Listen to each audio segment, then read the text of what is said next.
Okay, Assalamualaikum semua. Selamat datang ke Anti Solution. Saya Amirul Aizat daripada Anti Solution. Hari ini saya akan cerita tentang apps parenting control lah. Mana yang bermasuk tu boleh lah minta pakai share grup dekat apa ni, macam-macam grup lah. Grup memasak ke, grup bagi kereta ke, grup komputer ke, sebab apa yang saya nak bincangkan ni, nak terangkan ni adalah berkaitan dengan keluarga lah. Bukan gitulah. Kalau Cik sihat, Alhamdulillah saya sihat. Semua sihat ya.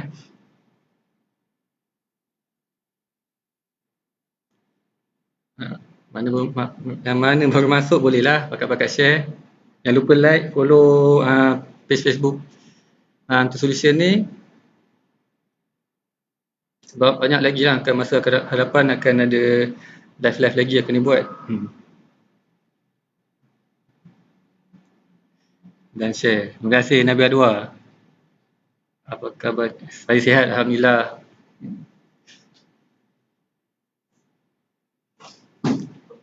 Dalam 30 saat lagi kita start lah. Sebab sekarang pun dah ni. Okay. Dan share juga Adlin Fadina. Okey, terima kasih Adlin Fadina. Share lagi, share banyak.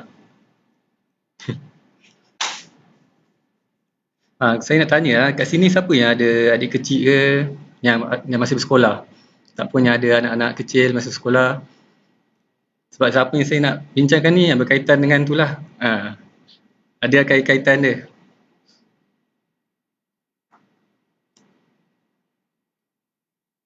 Saya ada, okey. Salam dari Binjai.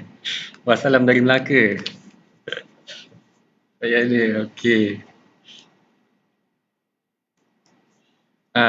Apa ni, sekarang ni kan selaras dengan PDPR pada masa 2021 ni, ramai je ibu bapa yang bagi anak-anak dia guna peranti seperti smartphone, gadget, sama lah tu kan, smartphone, tablet, laptop, untuk memastikan diorang punya apa ni, orang kata proses pembelajaran dia berjalan dengan lancar lah kan, sebab sekarang semua online. Ada tu anak-anak yang kecil-kecil pun dah pandai dah guna apa ni, peranti. Kita pula yang tak berapa nak arif. Kan? Namun untuk memang ada orang pandai, tapi kita kena pantau juga penggunaan gadget-gadget diorang ni. Sebab ialah budak-budak kan, mudah terpengaruh. Dia tengok ni sikit nak buat, tengok tu sikit nak buat. Sini. Baik, okey. Okey, apa yang saya nak bincangkan ni, nak terangkan ni adalah berkaitan apps parenting control. Selaras dengan apa ni, orang kata kemajuan teknologi masa kini, ada juga yang ada apps yang boleh membantu memantau penggunaan gadget untuk anak-anak. Sebagai contoh ya, kalau kita tengok pergi ke Google Play ke ataupun Google Play lah, senang. Kita search je app parenting, dia akan keluar lah macam-macam apps. Tapi yang paling orang kata famous, orang selalu guna Google Family Link.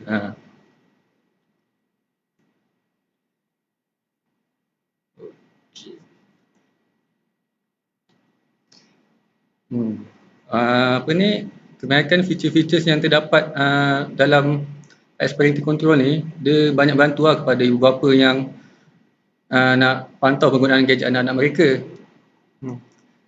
Sekarang kan ibu bapa kan ramai bekerja, jadi orang kata nak memantau anak-anak dia lebih secara orang kata secara menyeluruh sepanjang masa tak boleh juga kan, sebab nak kerja lagi, nak buat kerja rumah lagi, nak pantau secara sentiasa tak boleh sangat. Susah. Nak tanya contoh apps parenting apa mesti berguna. Kebanyakan orang guna Google Family Link lah.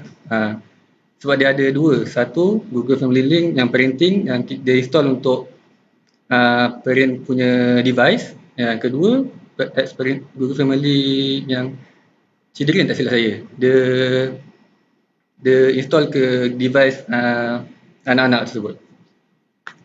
Menarik. Boleh. Untuk iOS boleh guna ke? Dia bergantung kalau dalam iOS asal ada je parenting control tu. Kena search lah dekat apa ni, dekat ni iOS panggil apa lah. Kalau Android Google Play, iOS saya ingat kenapa. Tak, apps ni free je, kebanyakan free je.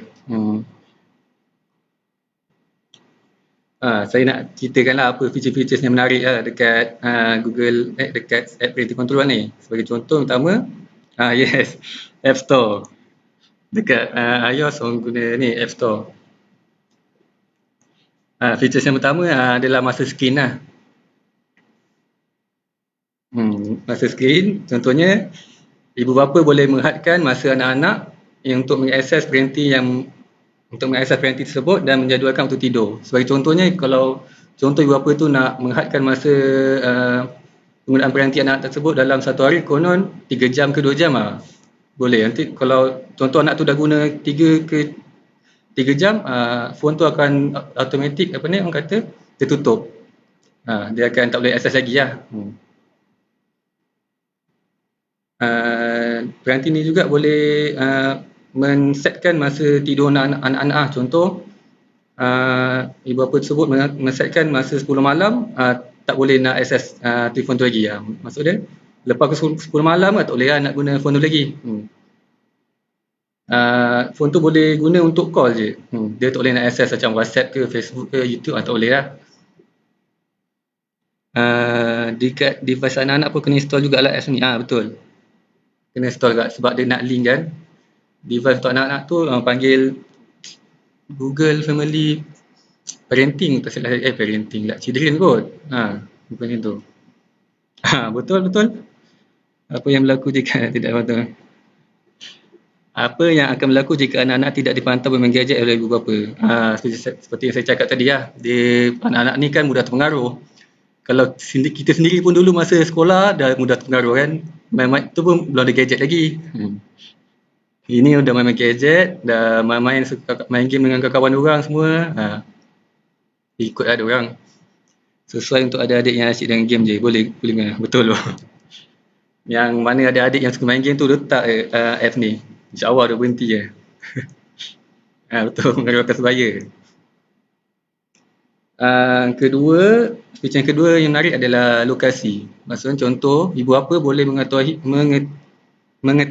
lokasi anak tersebut dengan adanya penggunaan parenting control ni. Contohnya bila ibu bapa tu tengah bekerja ke anak-anak dekat rumah, dia boleh lah tengok anak dia tengah ada kat mana, kat rumah ke, tengah berjalan keluar ke. Tapi kedua parenting ibu bapa dan anak-anak tu kena ada capaian internet lah untuk memastikan keakurate location tu betul lah.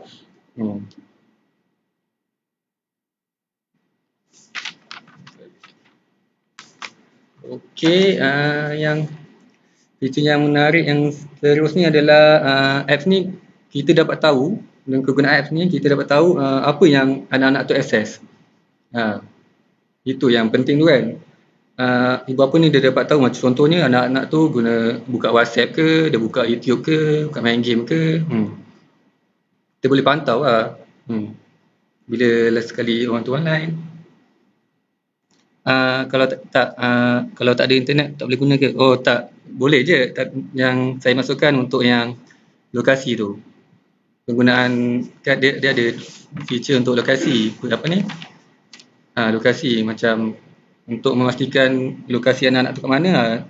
Parenting tu kena ada internet. Kalau tak ada internet, untuk yang macam kontrol-kontrol tu boleh je.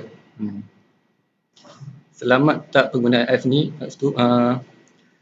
Bagi saya tengok tak ada pula dekat dia punya, biasa kan dekat Google Play kan ada orang komen lah, tak ada pula yang dia kata report tak selamat lah apa semua.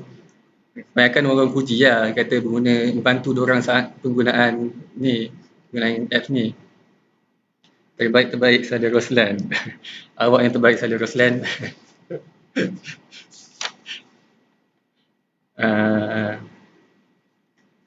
lepas tu yang terakhir lah, apa yang lagi bagus dengan apps ni, anak-anak tersebut tak boleh nak uninstall apps tu dengan sendiri lah. Dia tak, anak-anak tu tak boleh nak install. Maksudnya dia perlukan persetujuan. Dia perlukan akses daripada ibu bapa untuk uninstall kan app tersebut. Jadi diorang tak boleh sesuka hati nak uninstall kan. Itu yang lebih, orang kata, lebih safe kan.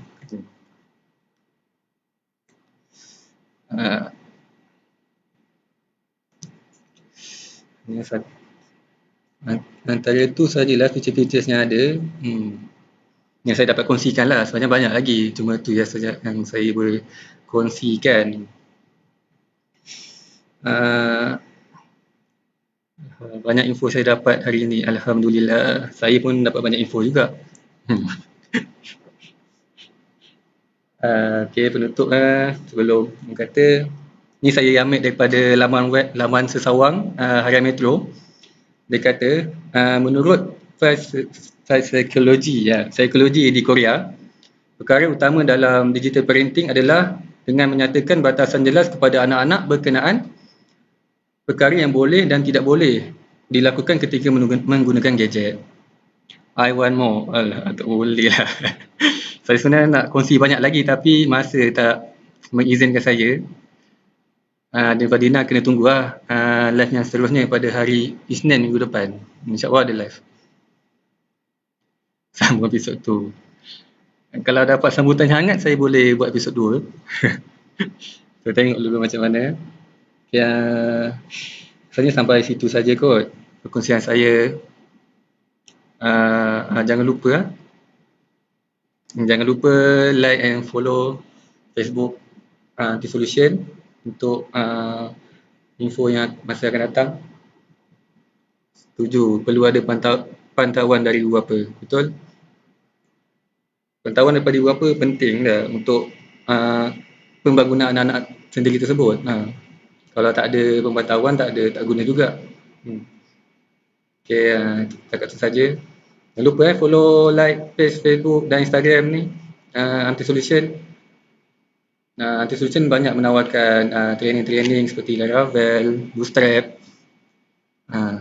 CI4, macam-macam lagi. Okay, Alhamdulillah, terima kasih semua. Jumpa lagi kita di lain hari, di lain waktu dan lain orang. Terima kasih.